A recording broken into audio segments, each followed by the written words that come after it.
taking a look at our pick'em here. To pat myself on my shoulder here. I had a good week. I had a very good week. Not quite good enough to overtake you because of the point system on the games that we did miss. UCF, and then you also picked up 2 points on BYU taking down Baylor. That's So right. I Forgot was able about to that. pick up 2 net points on TCU beating Kansas, and I'll take that. That's what we need. Less and less games as the season goes on, with bye weeks, and now we're into the heart of conference play heading into October. Records are still very good. Still 40 wins apiece. I'm curious what these come out to as far as percentages go, but good spot to be. I'm not complaining, Brandon. I forgot you took Baylor. I thought you I also did took take Baylor. BYU. That I forgot you took Baylor. So that's the only reason I've got a lead right now. But yeah, I'll think again before I pick Kansas, the way that they've been showing out so far. But once again, pretty solid week for us. Kudos to us for our low confidence in Texas Tech, but still finding a way to get it done. Yeah. And we're cooking with fish grease, Brandon. We're feeling good right now going into it's week. Is it week? It's week 5. Jiminy. Yeah, Week yeah, I 5 think already or 6? Is it it's 6? week 6. Yeah, this is just a copy. Gotta edit the name here. Yeah, you got the copy. So week 6. Where's it go? Where does the football season go? Oh man, it flies It's by. like it doesn't even exist. Like you and I do high school football, and like Yeah, my season's already over halfway done for the regular season, which that's is just nuts. crazy. It was Labor Day yesterday. Well, I don't know. Time flies when you're having fun, Brandon. no, yeah, we're still not all that close to being halfway done. 'Cause yeah, we go playoffs. Yeah, so we still got another 5, 6 weeks regular season down here. But I'm guessing you can't play outdoor football for that long up north like that. No, you got to take care of your business quick. There's no question about that, Brandon, because once it hits December, I'm looking forward to January because it's hibernation mode for me. It's been a That's right. wild summer for me. It's hibernation mode. I'm going to try to sleep 8, 9 hours a day. Oh You man, won't see that's the me. dream. The public won't see me for like 3 months outside of games. I'll have to do games, but the public won't see me. I'm going to be hiding in my apartment, watching the now a different Timberwolves team. So that's a tough world I live in. We won't dig into that. So I'll watch the Wild. I've got plenty of options. We'll get That's right. creative. So We're getting Vikings will be in the close. Super Bowl, so we're good.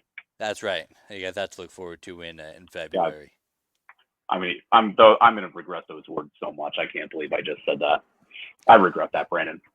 How do you how do you pull a Sam Darnold Brock Purdy NFC Championship game? How you got to be pulling for the Vikings, right? Well, of course, yeah. That's. Yeah. Okay. I mean, Brock Purdy, love him any other time, but for 3 hours, I will absolutely wish his absolute worst. Oh I no, will want him multiple that's turnover. I fair. hope. Sorry, Brandon. You and I hate the anti-Brock Purdy narrative, so I hope they run rampant that day. I'd be Oh, okay with that.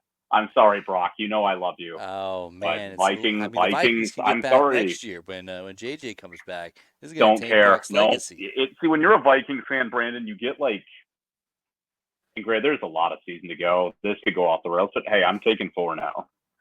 These seasons happen about once a decade where we just have this weird, like, bizarre mixture of like everything seems to go right. And we haven't had that really happen since that 2017 season with Case Keenum.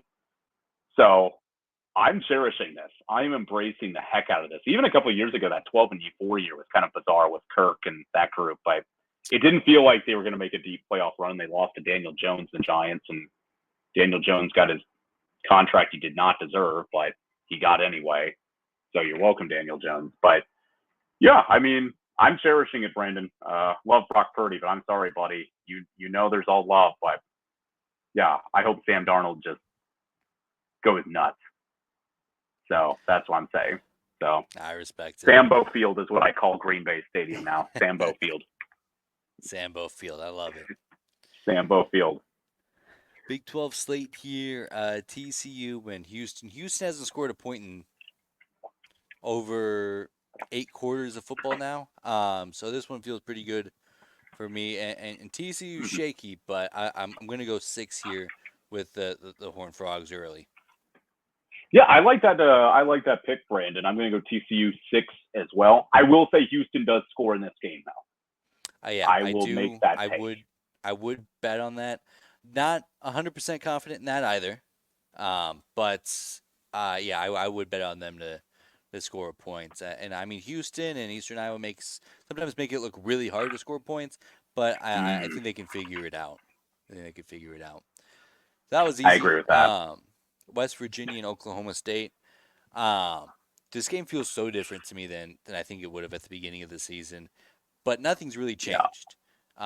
It's just I think both of these teams have been a little bit more disappointing than we had thought.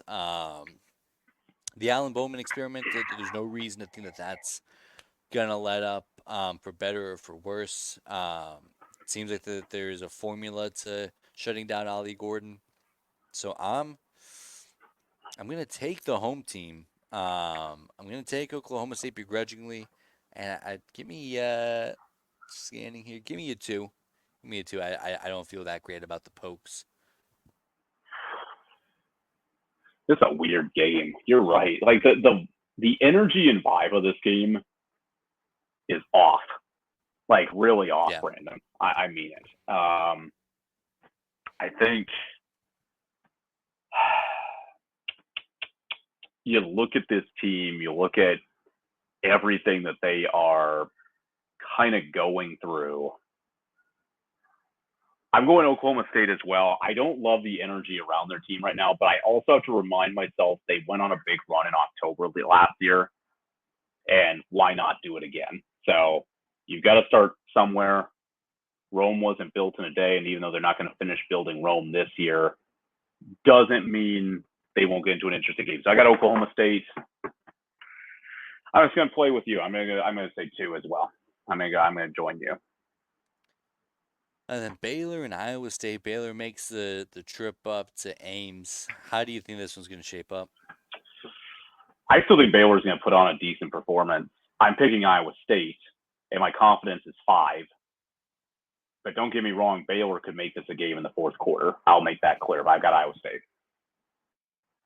Oh man, there's. I'm gonna have to also go Iowa State in 5, just because I feel so poorly about these other games here. So give me Iowa State in 5, and I certainly don't feel that great about Iowa State and Baylor, but actually, yeah, I do. Baylor, the wheels I think they're gonna fall off. Why not in Ames here? Let's see here. UCF in Yeah, we'll see, Florida. Brandon. It's an interesting matchup, though, for sure. Yeah, UCF in Florida, probably battling for the state championship runner up to Miami here. UCF in Florida, where you leaning here? You know what? I'm roughing the Big 12. I've got UCF. The narrative's too funny if they don't win this game. So I've got UCF. You know what, Brandon? I'll show some confidence. I'll say UCF 3. UCF 3. All I just, right. I think it's a fascinating game just because the state of Florida football is hilarious to me right now when you look at their big three. Florida's a train wreck. Florida State's a train wreck. And Miami very easily could have lost on a Hail Mary on their Friday night game. They're winning. They're top 10. I don't know if they're a contender for the championship, but they are winning. Give them credit where it's due. But if Florida loses this game at Swamp Brandon, I'm telling you, I've got to see this one. That's why I am picking this just sheerly for the Twitter comments after. Oh my gosh, that would be unbelievable. I know. Um, I just think there's so much potential because if UCF loses, it's a pick'em game, Brandon. It's a 1 point favorite, Florida. at home So in the I mean, swamp. it's a pick'em, and I don't care though. I'm showing some confidence just because I think the narrative's too funny. I I'm gonna go with you here as well, UCF. I'm just gonna use my one pointer here. I don't feel that confident in and UCF to go to the Swamp, especially with how bad they played. I think they bounced back. Florida's coming off of a bye. Actually, you know what? I'm talking myself into Florida here. I think there's an opportunity to pick up some points. Give me the Gators. And then yeah, I'll use my 3 pointer here. So we'll make Ooh, another swing game. So that'll be ooh, I like important. that. Billy Napier's really coaching for his job. If you lose to a newly added Big 12 team that was not a power team 2 years ago at home after the start that they've had, yikes, yikes, I'm you're in telling you, trouble. ladies and gentlemen, get your kid into coaching any pro sport or college sport because they can be terrible at their job. It's guaranteed they're gonna if they're at the high level, they're gonna make 8 figures. Guaranteed. If you're good at your job or bad at your job, the way these contracts are written, you get fired, who cares? You're set for life. Yeah. So teach your kids to be coaches or just be the son of a former coach like Lane Kiffin, and good things will happen to you. Up next, interesting game. I feel like I don't have a good beat on either of these two teams, Kansas and Arizona State.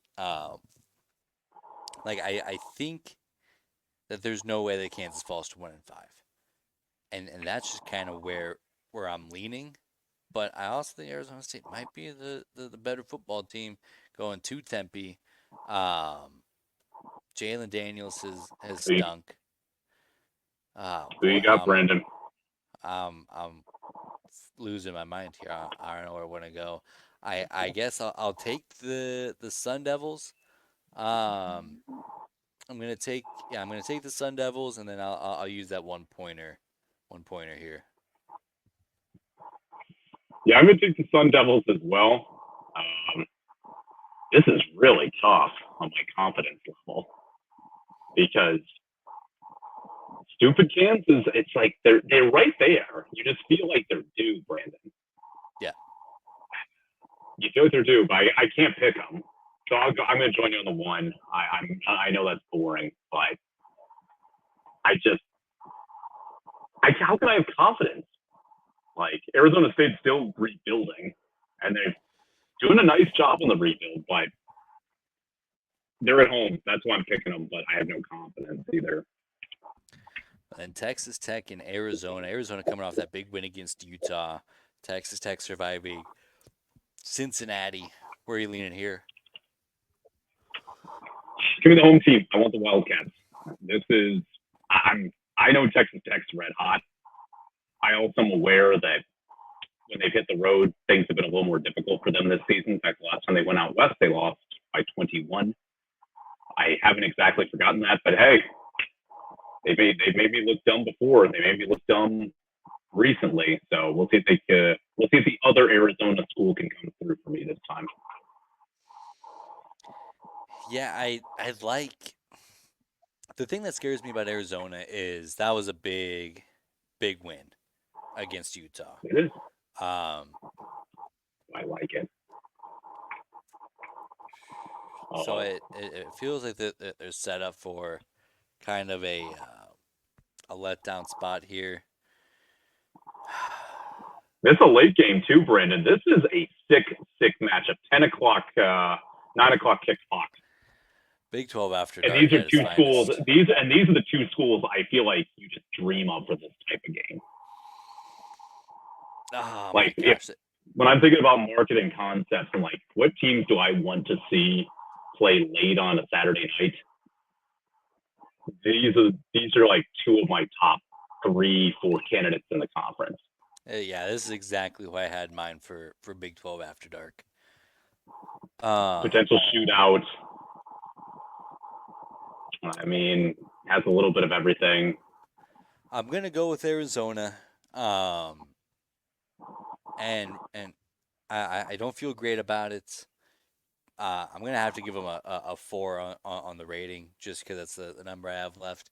Um, but just going back and forth, like, do I trust Taj Boyd more, or do I trust or Taj Brooks more, or do I trust Noah Fafita and Tet McMillan? And I'm gonna have to give that to the Arizona crew, but that should be a fun game. I still think Arizona has enough of a defense to stop Texas Tech. Texas Tech's defense still doesn't inspire a lot of confidence in me, but we've been saying about that my entire lifetime about Texas Tech. They're built for shootouts. They always have been since I Yep. was a kid under Coach Leach. They've always been built for shootouts. I think the game has the potential to be a shootout. And I look at this slate this week, Brandon. I got to say, another humdinger of a slate when you look at the potential. I think the two games with the most potential, though, the one we just mentioned, Texas Tech, Arizona. Also, UCF, Florida. It's impossible not to have an eye on that game if you're a big 12 Yeah. fan. I do just love because I mean those are two big coaching personalities too, in Gus Yeah. Malzahn and Billy Napier. Two very southern guys. Malzahn's going to make sure his sweater vest is looking really nice. That game's going to be hidden on the SEC network too, which I think is even funnier. So we'll find out, but some great games ahead for sure. Oh my gosh, it should be another fun week. Any final thoughts before we sign off for the week? Well, I gotta say, Brandon, I think you and I are nothing but smiles. I want to give your Nebraska Cornhuskers a nice tip of the cap on a nice victory over Purdue, and it doesn't mean the Huskers can't make a little bit of a run, Brandon. You never know. Maybe they can find a way back in. Maybe Big Red's coming back. I think so. Oddly tough stretch. Rutgers just on the outside of the top 25, and then Indiana the next week. They are in the top 25 somehow with the new coach Kurt Signetti, who's going to be coaching the SEC at some point here in the next couple of years. He's done such a great job at Indiana. Loves recruiting. Is great at it. Future Florida head football coach Kurt Signetti, calling it. Can't be beat, but October is here, Brandon. I personally am ecstatic that October is here. The weather hopefully cools down just a little bit. Postseason baseball, football season feels like we're really starting to get into the heart of it from the college and professional landscape. NHL back, NBA back. It's a great time to be a sports fan, and I can't wait.